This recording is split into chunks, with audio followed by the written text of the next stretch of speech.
Yo, what is up, everybody? So let's go back again. Another short horror story written by Miss Unicorn 257. Remember to use the links in the description below. Show love to them. Like, comment, and subscribe. No hands, no talking. When I was little, I remember having no say in things. I was never allowed to say anything, without permission at least. For example, if I wanted to say something, I would simply raise my hand like I did in grade school. One night at dinner, my sister was talking about her day, and my parents were talking with her. I wanted to say something, so I started to talk. Then I realized my mistake. My parents scolded me.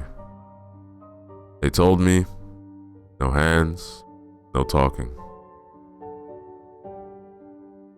I was sent to bed early. I was lying in bed when I heard my parents go into their room. I went to the kitchen, grabbed the biggest knife my little 12-year-old hands could grab. I ran back to my room and screamed for my mom to come in, that I was scared. After about 2 seconds of waiting, she finally came in. Before she could say anything, I ran at her. I grabbed her head and slammed it against my wall.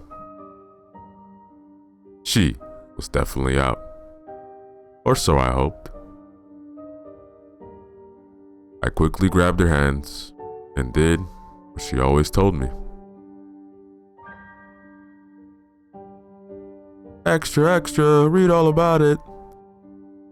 A family of 4 were found dead, except for one little girl who wasn't found. The family had no hands. They looked like they were chewed off. They were all stabbed multiple times in the living room. There was no hands, no talking, in the living room written blood. We hope to find the murder and the little girl.